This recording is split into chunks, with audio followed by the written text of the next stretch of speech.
Ini rahasia. Ini rahasia. Ada seorang sahabat, hadisnya sahih, dikutip kemudian oleh Sayyid Qutb juga dalam kitabnya Al-Aqaid Al-Islamiyah. Syekh Muhammad Nasruddin Al-Albani pun mensahihkan hadis ini. Ketika Nabi selesai kemudian menunaikan salat, terdengar seseorang berdoa. Perhatikan doanya. Doanya menggunakan pembuka surat Al-Ikhlas. Saking yakinnya Siddiq dengan ayat ini, dan dia mengamalkan kandungan isi surahnya, dia membuka doanya dengan surah ini. Saking yakinnya dengan surah ini. Perhatikan kalimatnya. Allahumma ushhidu bi annaka antal ahadus samad alladzi lam yalid wa lam yulad wa lam yakul lahu kufuwan ahad. Allahumma inni as'aluka an taghfira liya. Hadisnya sahih. Kata orang ini, ya Allah, saya menyaksikan, meyakini ya Allah, bahwa hanya Engkau satu-satunya Tuhan yang layak dipertuhankan dan disembah. Aku meyakini bahwa satu-satunya Engkau adalah Tuhan yang menjadi tumpuan dalam setiap permohonan. Engkau tidak beranak dan tidak diperanakan, dan tidak ada sekutu bagimu. Aku nggak minta banyak ya Allah, aku hanya mohon ampuni dosa-dosaku. Begitu selesai kalimat itu diucapkan, terdengar oleh Nabi. Apa keterangan Nabinya? Perhatikan kalimatnya. At-tadri bimadza du'i? Ya fulan, tahu nggak Anda itu baru mengucapkan kalimat apa tadi? Apakah engkau paham? Engkau baru mengucapkan kalimat apa tadi dalam berdoa? Kata orang ini, wallahu wa rasuluhu a'lam. Ya Rasul, saya nggak paham apa yang dimaksudkan kecuali Allah dan Rasul yang lebih mengetahui. Ini adab. Adab, walaupun gini, kalau Anda sedang mengerjakan sesuatu dan Anda paham dengan itu, kalau ada orang lebih pintar daripada kita, ustadz, ulama, apalagi nabi, nanya pada kita, maka adabnya bilang aja nggak tahu. Karena boleh jadi mereka memiliki hikmah yang belum sampai kita kepadanya. Kalau kita jawab, saya tahu ya Rasul, nggak akan nyampe kalimat nanti. Ya. Jadi kalau Anda sedang mengerjakan sesuatu, zikir misalnya, la ilaha illa anta subhanaka inni kuntu minadh dhalimin. Tanya ustaz, datang ustaz, masya Allah pak, zikirnya bagus banget. Tahu nggak maksudnya? Tahu, lewat tuh ustaz dulu.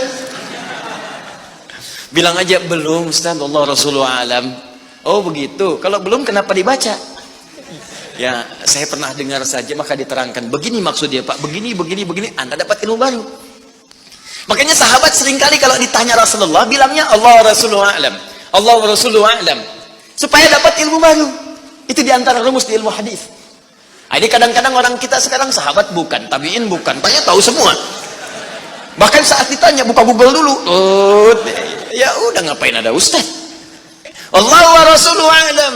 Maka apa jawab Nabi? Laqad da'auta bi asma'illahil a'zam.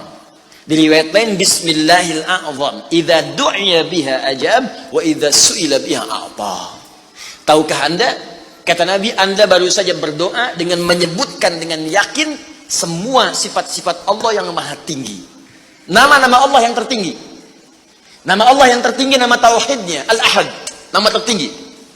Karena dengan itulah nama ini Allah ditakdiskan, dikuduskan.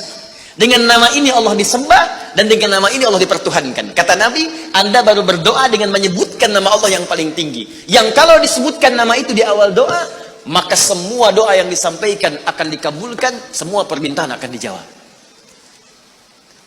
Tapi apakah semua orang yang membaca doa itu diawali dengan surah tadi akan dijawab? Belum tentu. Kalau tidak ada praktek sedikit dalam jiwanya. Orang dulu minta dijawab, orang sekarang sama kalimatnya. Usyhadu bi annaka antallahul ahad, as-samad, alladzi lam yalid wa lam yulad wa lam yakul lahu kufuwan ahad. Ya Allah, lancarkan rezeki saya. Tetap aja lambat dari atas. Kenapa? Karena inti ayat itu tidak dipraktekkan dulu. Diyakinkan dalam jiwa kita, benarkan ayat itu, amalkan, pakai dalam doa. Jadi, dan itu buktinya. Kemudian apa ciri orang yang akan cepat kemudian dirahmati oleh Allah dengan menjadikan 4 contoh yang kemarin sebagai model? Nabi, Siddiqin, Syuhada, satu lagi Salihin, orang yang mengumpulkan amal soleh. Ingat, semua Bapak Ibu sekalian, ingat kalimat ini. Saya perlambat sedikit. Bonus yang Allah berikan kepada orang yang menjadikan 4 ini sebagai model dalam kehidupan, bonus cepatnya, maka amalan yang ia kerjakan akan mempermudah doa dia dikabulkan. Tadi saya contohkan siddiqin kan.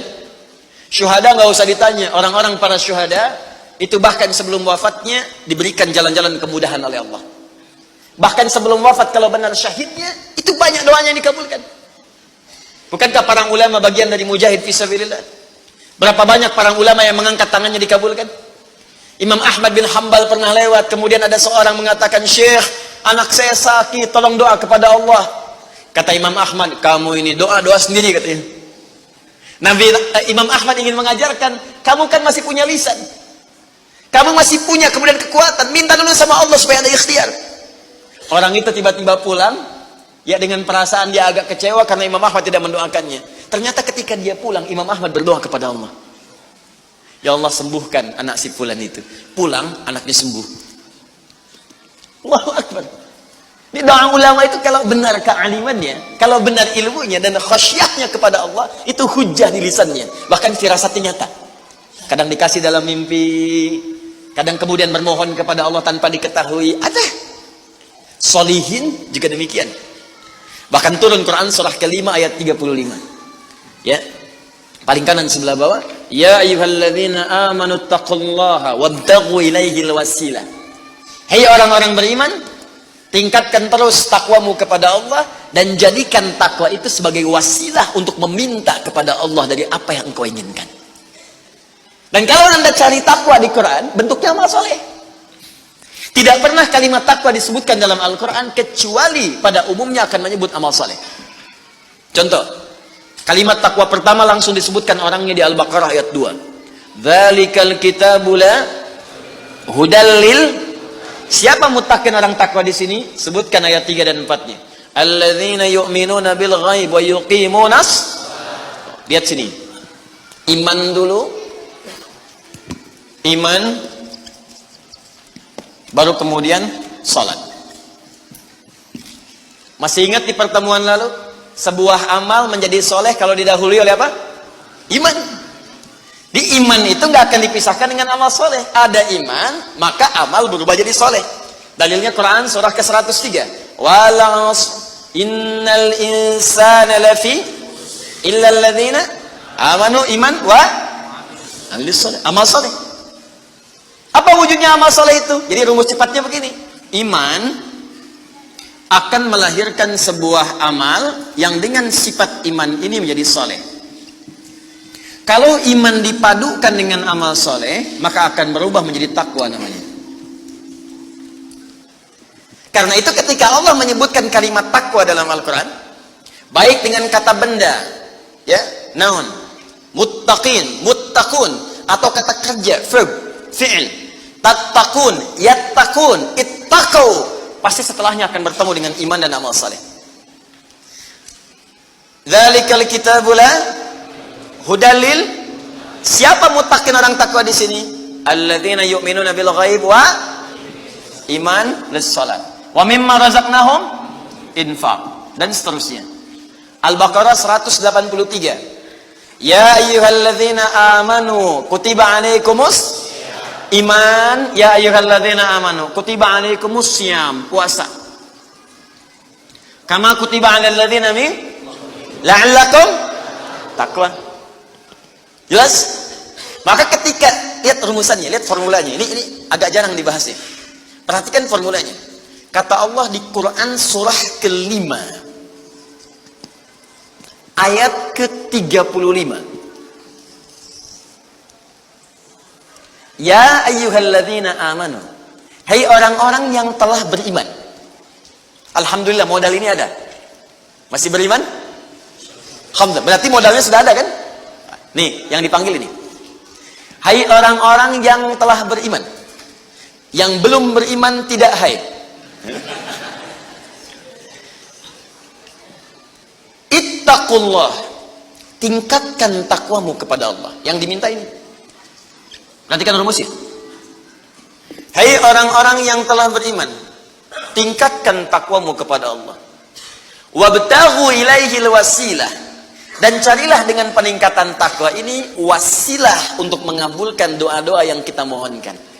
Jadi kalau kita ingin cepat dikabulkan doanya, dituntaskan persoalan hidupnya, maka kata Allah rumusnya tingkatkan apa? Takwa. Sekarang kita ingin tingkatkan takwa, apa rumusnya? Takwa itu formulanya iman plus. Nah, intinya di sini amal soleh. Jadi kalau kita kumpulkan amal soleh, kumpulkan, itu salah satunya ciri meningkatkan takwa. Kenapa takwa ditingkatkan? Untuk mengentaskan problem kehidupan kita.